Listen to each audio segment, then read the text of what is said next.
우크라이나 전쟁이 수개월에서 수년간 계속될 수도 있다.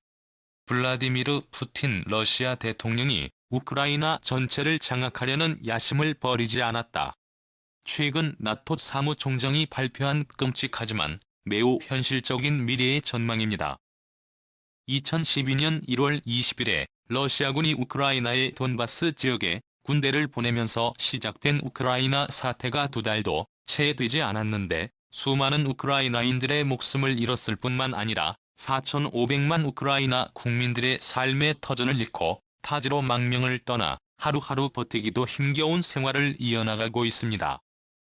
운 좋게 한국 등 난민들에게 최고의 대우를 해주는 국가에 도착한 우크라이나들도 가족과 고향을 잃은 슬픔에 잠겨 하루하루 지옥 같은 정신적 고통에서 살고 있습니다.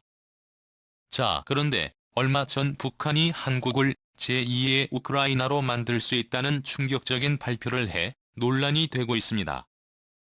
김정은 북한 국무위원장의 동생 김여정 노동당 중앙위원회 부부장은 남조선이 우리와 군사적 대결을 선택하는 상황이 온다면 부득이 우리의 핵전투 무력은 자기의 임무를 수행해야 하게 될 것이라며 처음으로 남한을 겨냥한 핵무기 사용 가능성을 공개적으로 밝혔습니다.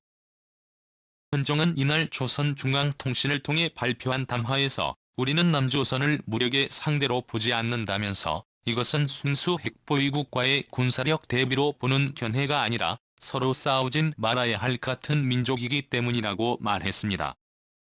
김여정은 쌍방의 군대가 서로 싸우면 전쟁이나 전투에서 누가 이기고 지는 것을 떠나 우리 민족 전체가 반세기 전처럼 하니 그보다 더 깊은 상처를 입게 된다며 우리는 명백히 그런 전쟁을 반대한다고 했습니다. 하지만 남한이 실수로라도 북한 측의 총알 한 번이라도 견준다면 북한은 한국에 핵을 투척할 수 있다는 것입니다. 자, 그런데 한국의 제2의 우크라이나가 되는 것을 막기 위해 미국이 중대한 결정을 내렸습니다. 자세한 진행 과정은 공개되지 않고 있지만 일각에서는 미국 하원과 상원은 이미 한국이 자체 핵무기 보유 법안을 사실상 확정했고 이 사안을 바이든 행정부에 전달한 것으로 전해졌습니다. 바이든 미국 대통령이 이를 최종 승인하면 한국은 조만간 핵보유국으로 등극하게 되는데요. 미국 시민들도 한국의 핵보유를 적극 찬성하고 있어 바이든 대통령이 이를 승인할 가능성이 매우 높은 것으로 알려졌습니다. 뉴욕타임스는 최근 설문에서 71%가 핵무장을 지지했다며 각각 우크라이나와 러시아를 지지하는 남한과 북한이 현재 우크라이나 전쟁을 보는 관점은 다르지만 전쟁을 보고 도출해낸 결론은 비슷한 듯하다고 평가했습니다. 우크라이나 전쟁에 남한에는 핵보유국이 핵무기 보유국을 침공했을 때 핵전쟁을 우려한 국제사회가 개입을 회피할 수 있다는 점을 북한에도 자체적인 핵 억제력의 이점을 보여줘 결국 양측에 모두 핵의 중요성을 강조했다는 것입니다. 뉴욕타임스는 다만 한국과 우크라이나를 단순히 비교할 수 없다는 점도 덧붙였습니다. 글로벌 군사력 지수에 따르면 한국은 세계 6위의 군사대국이고 북한은 30위입니다. 우크라이나는 22위의 러시아 2위와 군사력 우위 정도가 반대입니다. 한국은 미국과 상호방위 조약을 맺은 동맹이 있는 반면 우크라이나는 나토 회원국이 아니고 미국과 공식적인 동맹 관계가 아니라는 것도 결정적인 차이입니다. 한미 국방장관연례 회의 때 미국은 한반도에서 전쟁이 일어날 시 핵을 포함한 모든 군사적 능력을 동원해 한국을 방어하는 확장된 억제력을 제공할 것을 재확인한 바 있습니다. 북한이 남한을 공격하는 순간 미국은 북한에 핵을 쏠 수 있고 1초 만에 북한 전역이 촉투화될 수 있습니다. 하지만 이는 한국이 공격을 받고 난 뒤이기 때문에 아무리 전쟁에서 승리해도 엄청난 인명피해가 발생할 수밖에 없는데요. 사전에 완전히 차단하기 위해 한국을 핵보유국으로 승인하려는 것입니다.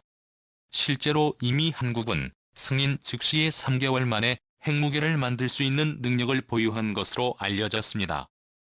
한국은 플루토늄 5kg으로 100톤 수소폭탄 제조 능력이 있으며 1조 원으로 3개월 만에 핵탄두 대량 생산 공장을 건설할 수 있습니다. 아니라 미국도 만들다가 포기했지만 한국이 개발한 궁극의 타격 기술을 신이 지팡이 탄도미사일을 우주로 쏘아 올렸다가 목표물에 정확히 떨어져 핵무기의 위력과 맞먹는 파괴력을 자랑하는 기술인데요. 한국이 신이 지팡이의 핵무기를 장착할 경우 한국은 미국과 맞먹는 세계 최강의 군사력을 보유하게 됩니다. 마음만 먹으면 중국의 주요 도시들을 한순간에 재탕, 임의로 만들어버릴 수도 있다고 전문가들은 말하고 있습니다. 반면 한국의 핵무장 소식을 접한 일본은 난리가 나버렸습니다. 한국이 핵무기를 보유하게 되는 순간 한반도에 자위대를 보내 다시 한반도를 점령하겠다는 일본의 꿈이 한순간에 날아가 버리기 때문인데요. 일본은 실제로 한반도를 다시 점령하기 위한 매우 위험한 계획을 치밀하게 준비하고 있었습니다.